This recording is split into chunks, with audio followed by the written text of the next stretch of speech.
Kami rindu lawatan-Mu pada pagi hari ini.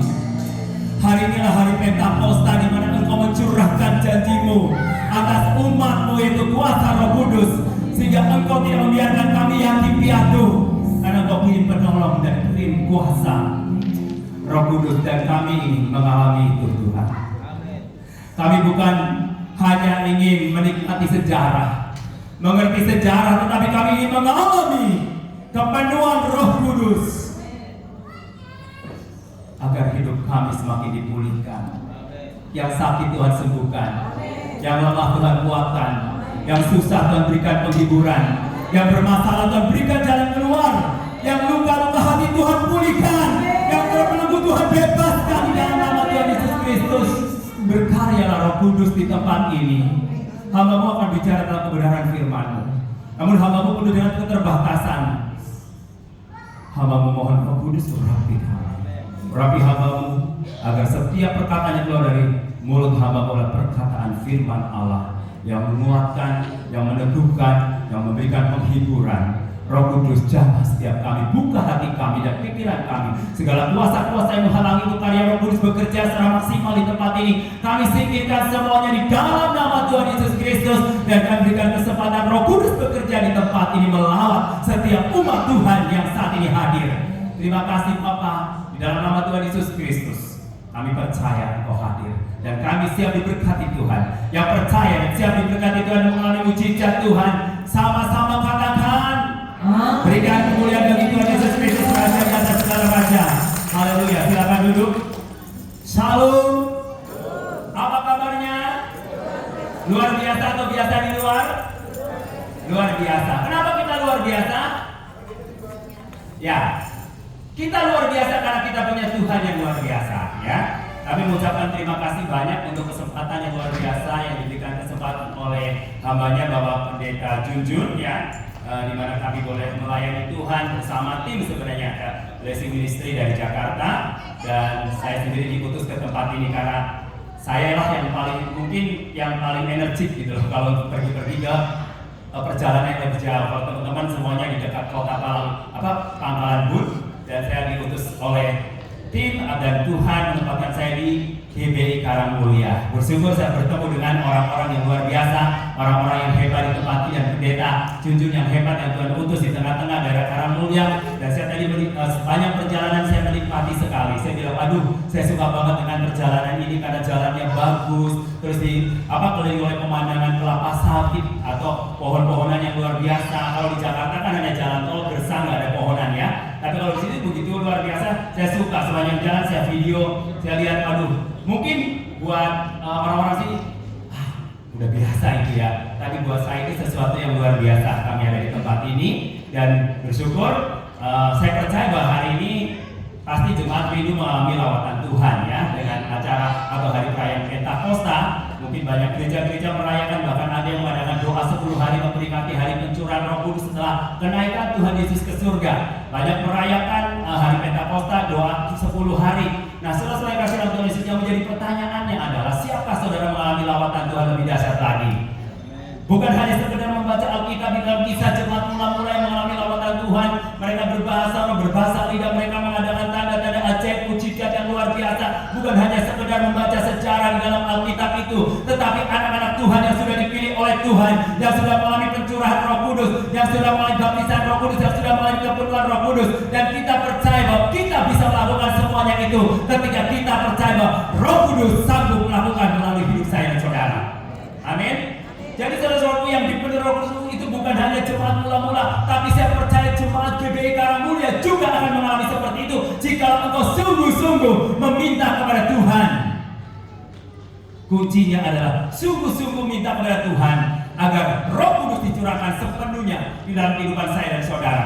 Saudara-saudara kekasih dalam Tuhan Yesus Kristus, nama saya Yeremia Romelani, dan asal saya itu lahir di Jawa Tengah, di Kebumen. Ya, saya asli wong Jawa, ya, asal Jawa, ya. Saya lihat di sini ada beberapa orang Jawa tadi ketemu, saya cepat bahasa Jawa, ada yang masih lancar bahasa Jawa, ada yang sudah tidak lancar bahasa Jawa. Tapi saya percaya bahwa keselamatan Tuhan itu bukan hanya untuk orang Dayak, bukan hanya untuk orang Toraja, bukan hanya untuk suku Batak, tapi keselamatan yang diberikan oleh Tuhan kepada kita untuk semua suku bangsa. Sehingga GBI Karangmulia ini berbagai suku bangsa bangsa ada di tempat ini. Ada orang Jawa, ada orang Manado, ada orang Toraja, ada orang Batak, ada orang Dayak, dan ada mungkin orang Chinese di tempat ini. Dan semua ini adalah Tuhan pilih untuk menerima keselamatan dan anugerah dari Tuhan. Karena keselamatan yang diberitakan oleh Tuhan, yang itu bukan untuk suku tertentu, tapi untuk semua suku bangsa. Jikalau keselamatan dari Yesus itu hanya suku Dayak, betapa malangnya saya suku Jawa dan saya tidak mengalami keselamatan. Jikalau hanya keselamatan itu hanya orang-orang Manado atau orang-orang Toraja, betapa malangnya kita orang Dayak, orang Jawa, atau mungkin orang Nias dan lain sebagainya. Karena keselamatan itu hanya suku tertentu. Tapi saudaraku, kabar baiknya adalah keselamatan yang dari Tuhan itu untuk semua suku bangsa. Amin. Haleluya. Saudara-saudara, mari kita buka Alkitab kita di dalam Kisah Para Rasul pasal 2. Kisah Para Rasul pasal 2 ayat 1 sampai dengan ayat yang keempat ya. Kita akan membaca kebenaran firman Tuhan di hari raya Pentakosta, sesuai dengan hari dari perayaan Pentakosta. Seluruh gereja mengenang kembali bagaimana peristiwa jemaat mula-mula mengalami lawatan Roh Kudus. Saudara sudah mendapatkannya? Oke, di teks juga ada ya. Kita akan baca secara bergantian. Saya undang kita semua bangkit berdiri. Saya akan baca ayat yang pertama, saudara ayat yang kedua, dan secara bergantian sampai ayat yang keempat. Pentakosta. Ketika tiba hari Pentakosta, semua orang percaya berkumpul di satu tempat. Ayat 2, 2, 3.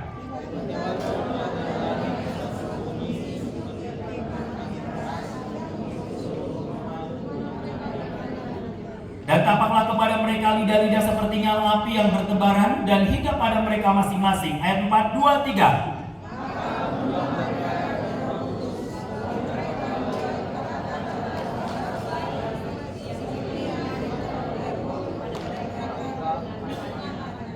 Ya, silakan duduk. Berbahagialah orang yang membaca dan merenungkan firman Tuhan siang dan malam, dan terlebih berbahagia lagi adalah orang yang mau melakukan firman Tuhan siang dan malam. Ia seperti pohon yang ditanam di tepi aliran air yang selalu menghasilkan buah pada musimnya. Nah, saudara, artinya bahwa anak-anak Tuhan itu dimanapun ditempatkan, ya mau musim panas, musim dingin, musim salju, musim hujan, itu tetap berbuah. Amin. Karena melekat kita dengan pokok anggur yang benar, yaitu Tuhan Yesus Kristus. Dan ketika kita melekat dengan pokok anggur yang benar, pasti kita akan menghasilkan buah yang benar. Ketika kita tidak melekat dengan pokok anggur yang benar, pasti kita akan menjadi carang yang kering, yang tidak menghasilkan buah, dan kemudian ditebang dan dibuang ke lautan api, dan kita tidak berfungsi apa-apa. Nah, saudara-saudara terkasih dalam Tuhan Yesus Kristus, pertanyaannya ya, yang paling penting bukan masalahnya berapa lama kita menjadi orang Kristen, sudah berapa lama kita lahir baru, tapi yang paling penting buat kita adalah apa yang saudara lakukan sejak menjadi orang percaya. Itu yang paling penting. Apa yang saudara sudah lakukan di Karang Mulia ini sejak menjadi orang Kristen, sejak menjadi anak Tuhan. Karena Tuhan tidak pernah mempersoalkan berapa lama engkau menjadi orang Kristen, tetapi yang menjadi persoalannya apa yang kau lakukan selama engkau menjadi orang Kristen atau anak Tuhan. Dan Paulus juga katakan, waduh, saya diperhadapkan oleh dua kepentingan, antara dua apa kematian dan kehidupan. Buat Paulus sama-sama penting. Ya, dalam Filipi 1 ayat 21 dijelaskan di sana. Ya kan? Kalau dia hidup, berarti hidup memberikan buah, dan kalau dia mati pun dia juga harus mati, itu adalah keuntungan di dalam Tuhan. Artinya Paulus baik hidup maupun mati itu sama saja, sama-sama pentingnya. Karena ketika dia hidup dan saya dan saudara hidup di dunia ini, berarti penting, dan tugas saya dan saudara belum selesai, berarti kita harus mengerjakan banyak hal untuk kemuliaan Tuhan Yesus Kristus. Amin. Nah, saudara-saudara, bicara tentang Pentakosta, yaitu the power of Holy Spirit, the power of Pentakosta, artinya saudara bahwa kita sebagai anak-anak Tuhan itu berhak semua mengalami lawatan Roh Kudus, mengalami perjumpaan pribadi dengan Roh Kudus. Dan kita pertama kali, kenapa kita percaya sama Tuhan Yesus Kristus? Saudaraku, saya perkenalkan bahwa nama saya itu sebenarnya dulu Romelani ya. Dan setelah saya mengenal Tuhan Yesus Kristus pada tahun 1988, dan nama saya juga pakai nama baptis Yeremia Romelani ya. Jadi saya latar belakang yang dari seberang, dan saya belum mengenal Tuhan Yesus Kristus, dan saya bersyukur karena di tahun 1988 saya berjumpa dengan satu pribadi yang bernama Yesus Kristus, dan hidup saya sejak itu berubah. Artinya berubah, dan saya mengalami kehidupan yang tenang, yang luar biasa, yang damai, dan tidak takut, tidak khawatir dengan situasi dan kondisi apapun. Karena apa? Hidupku tidak akan sama sejak aku berjumpa dengan Tuhan Yesus Kristus. Apakah saudara merasakan begitu? Sejak berjumpa dengan Yesus, hidupnya akan sama? Atau sama aja, nggak merasakan apa-apa. Berarti ketika kita hidupnya sama antara sebelum kenal Tuhan Yesus dan sesudah kenal Tuhan Yesus, hidup kita sama, berarti power of Holy Spirit-nya belum bekerja secara maksimal di dalam hidup saya dan saudara. Bicara apa ini? Bicara perubahan hidup. Bukan hanya memikirkan perubahan hidup jasmani, tapi perubahan hidup secara rohani, secara spirit kita. Waktu kita belum kenal Tuhan Yesus Kristus, mungkin kita takut, mungkin kita cemas, banyak khawatir, banyak gelisah, dan kita takut menghadapi masa depan atau hal-hal yang ada di depan kita. Tapi ketika saudara sudah berjumpa dengan Tuhan Yesus Kristus, itu ada satu pola perubahan yang luar biasa. Ya, sebenarnya kata pertobatan itu dari istilah metanoia, artinya perubahan pola pikir kita sejak kita bertemu dengan Tuhan Yesus Kristus. Ketika pola pikir kita tidak diubahkan, jadi sama saja sebelum jumpa Yesus dengan setelah jumpa Yesus, tapi pola pikir kita tidak berubah, berarti Roh Kudus belum bekerja secara maksimal di dalam hidupmu, hidup saya. Dan saudaraku, Tuhan menginginkan bahwa hidup kita itu benar-benar berfungsi secara maksimal. Saudaraku, saudara punya HP Android? Semua punya HP Android? Punya ya. Sekarang penjual kangkung pun pasti HP-nya Android loh. Penjual ikan asin juga HP-nya Android ya. Karena dulu HP-nya belum Android, baru bisa apa? Call sama SMS. Ya. Tapi zaman modern sekarang HP-nya semua Android ya. HP Android, satu genggaman ada di tangan kita, saudara bisa melihat seluruh dunia ini. Saudara perbankan saudara, ya kan? Saudara transfer tinggal m-banking, ya kan? Mau transfer apapun, mau beli apapun online melalui HP Android ya. Nah, saudaraku, jikalau HP Android itu dipakai oleh orang yang tidak mengerti fungsi HP itu multifungsi, banyak fungsi, tapi tidak dimanfaatkan sedemikian rupa, hanya dipakai untuk call sama terima SMS atau WA. Nah, saudaraku, ketika pencipta Android melihat, dia sedih nggak kira-kira ya? Sedih nggak kira-kira melihat orang yang hanya pakai Android tapi hanya bisa WA sama call sama SMS? Kira-kira bagaimana saudaraku kalau saudara penciptanya Android ya? Pasti mungkin saudara akan kasih tahu dan gergetan, aduh ini fungsinya banyak, kenapa kamu hanya bisa SMS, call sama WA? Ini banyak banget fungsinya. Nah, saudara-saudara tersiapkan Tuhan Yesus, kita diciptakan oleh Tuhan itu lebih daripada HP Android ya. Lebih daripada HP Android, kita multifungsi, kita bisa melakukan apa saja, baik yang baik maupun yang jahat. Tinggal kontrol dari saya dan saudara yang menentukan pilihan kita mau berbuat baik atau jahat adalah diri kita. Siapa saudara yang akan menulis di dalam kehidupan kita, Tuhan atau kita? Nah, saudara, kalau saudara pergi ke kematian itu biasanya pergi ke kuburan, pemakaman, ada tanda, ada tahun apa? Tahun lahir, ya kan? Terus ada tahun mati. Di antara jarak tahun lahir dan tahun mati ada apa? Ada apa? Tanda strip, ya. Itu membuktikan bahwa jarak antara kematian saudara, kelahiran saudara dan kematian ada di tanda strip itu. Nah, siapakah yang berhak mengisi tanda strip itu? Siapa saudara? Tuhan atau saudara? Yang berhak mengisi tanda strip itu siapa? Tuhan akan mengisi itu. Kita yang mengisinya. Dan Allah turut bekerja untuk mendatangkan kebaikan bagi setiap orang yang mengasihi kita. Roma 8 ayat 28. Artinya kita yang mengisi, tapi Tuhan turut bekerja. Ya, kalau Tuhan yang kerjain semua enak banget ya. Kita duduk diam berdoa, Tuhan supaya datang uang sekarung. Datanglah sekarung, kita nggak perlu kerja ya. Betul nggak? Oh, Tuhan, tolonglah nggak usah nanam kelapa sawit, tapi tiba-tiba di halaman saya tumbuh kelapa sawit dengan buah yang banyak. Enak banget ya. Kira-kira begitu nggak? Siapa yang kerja nanam kelapa sawit? Manusia. Siapa yang memupuknya? Tuhan atau kita? Hah? Kita. Kalau nggak dipupuk, Tuhan memupuk? Kagak. Kecuali tanaman yang di hutan yang nggak ada pemiliknya. Nah, itu Tuhan yang memupuk sendiri ya. berikan kesuburan sama Tuhan, ada yang tumbuh sendiri ya. Seperti durian-durian di hutan kan gak usah dipupuk, dia tumbuh sendiri ya. Tapi kalau sudah diusahakan oleh manusia, manusia berhak untuk melakukannya agar tanaman itu bertumbuh subur dan menghasilkan buah yang lebat.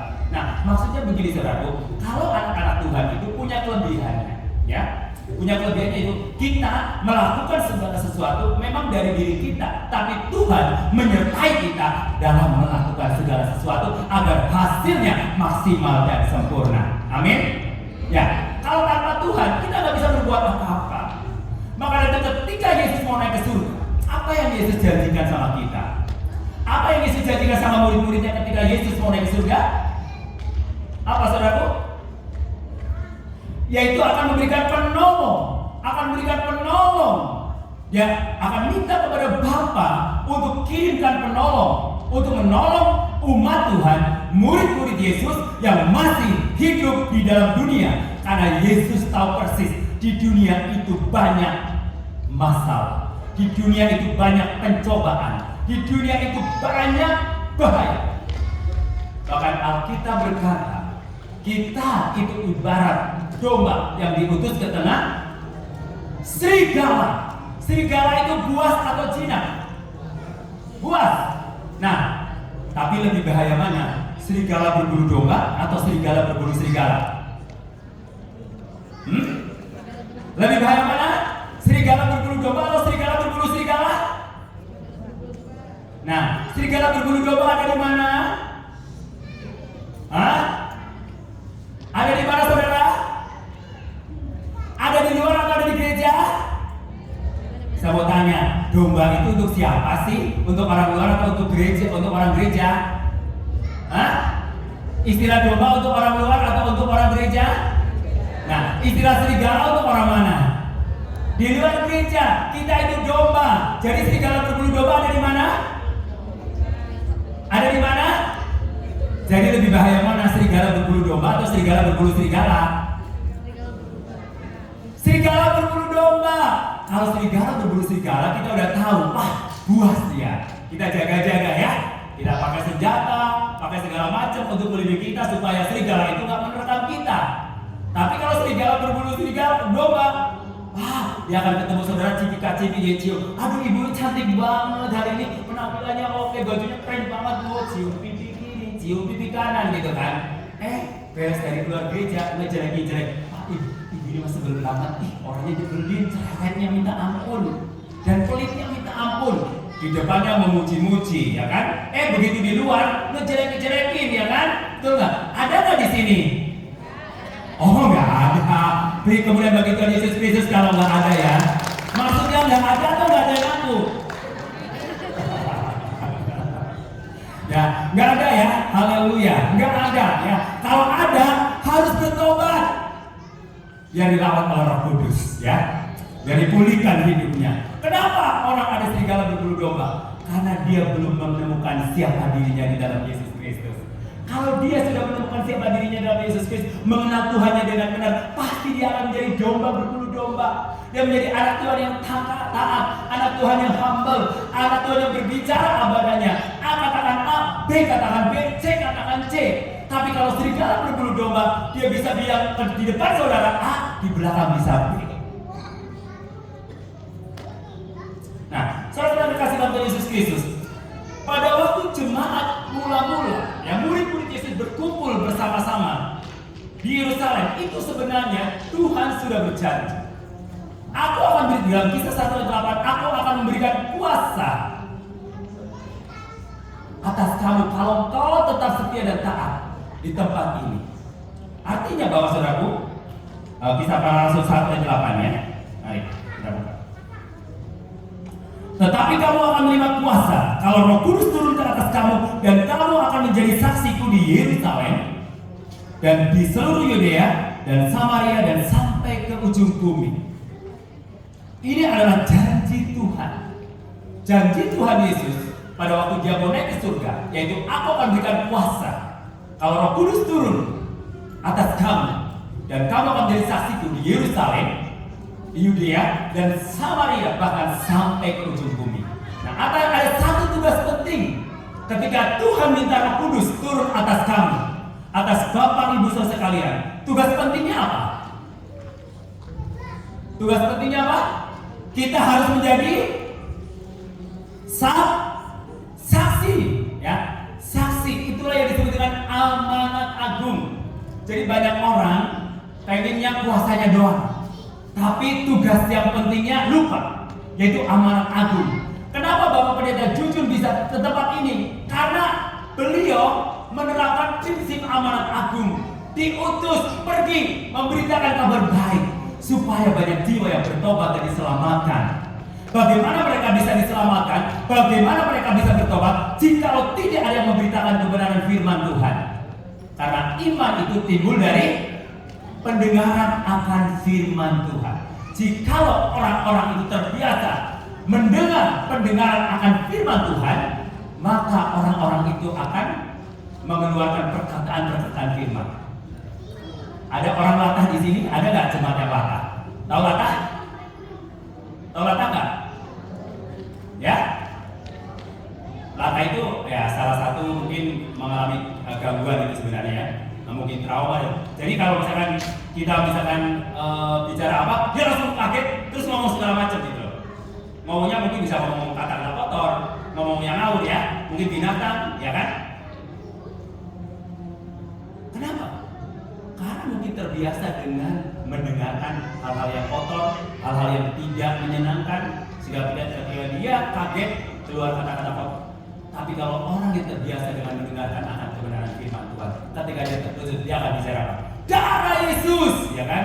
Oh Tuhan Yesus tolong saya. Betul nggak? Karena terbiasa. Atau ketika dia sakit dengan perkataan kebenaran firman Tuhan, dalam nama Yesus aku pasti sembuh.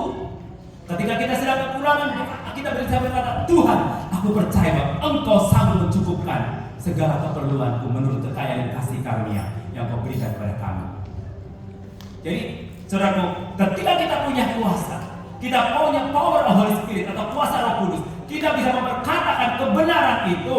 Dan ketika kita memperkatakan kebenaran itu, perkataan itu adalah doa kita. Ketika ada orang-orang yang membicarakan kita tentang membicarakan, oh kamu itu hebat, kamu itu baik, kamu itu luar biasa, wah kamu kaya, saudara harus aminkan, betul? Tapi kalau dikata, oh kamu itu miskin, kamu itu susah, kamu harus berkata, tolak di dalam nama Tuhan Yesus Kristus. Jadi karena perkataan itu adalah doanya, doa. Jadi kalau misalkan, wah ibu ini cantik sekarang ya, ibu ini hebat sekarang sudah jadi orang kaya, amin, gitu loh. Harus aminkan, jangan menolak, itu kan nubuatan buat kita. Apa yang didoakan oleh orang lain bisa terjadi dalam hidup kita, jangan ditolak. Kalau misalkan dia bilang, wah ibu ini parah, susah, nyusahin, jangan dibilang amin, tolak di dalam nama Yesus. Aku anak raja, orang hebat, orang luar biasa. Misal, meskipun saya adalah seorang petani kelapa sawit, tapi hidup saya itu sangat berharga di hadapan Tuhan. Amin. Kenapa sangat berharga? Karena kita sudah ditebus oleh darah yang terlalu mahal, yaitu darah Yesus. Terlalu mahal, darahmu Yesus tercurah untuk menebus hidupku. Terlalu mahal. Dan dia tidak melihat siapa diri kita yang akan ditebus oleh Tuhan Yesus Kristus. Dia tidak melihat latar belakang kita. Dia tidak melihat tingkat ekonomi kita. Dia tidak melihat pekerjaan kita. Tapi dia melihat semua orang membutuhkan keselamatan. Entah itu petani, entah itu pengusaha, entah itu orang mungkin pengangguran atau pengacara, pengangguran banyak acara. Entah itu orang yang mungkin susah menurut ukuran manusia, tapi Tuhan tidak pernah melihat itu. Bahkan Tuhan menerima orang dari berbagai keadaan dan latar belakang kehidupan. Ketika Yesus menemukan, bertemu dengan seorang gila, orang gila kekerasan, ya, saudara, saya mau tanya nih. Saudara kalau ketemu sama orang gila, takut atau mendekat? Halo? Takut ya? Saya pernah pelayanan orang gila di Sukabumi ya.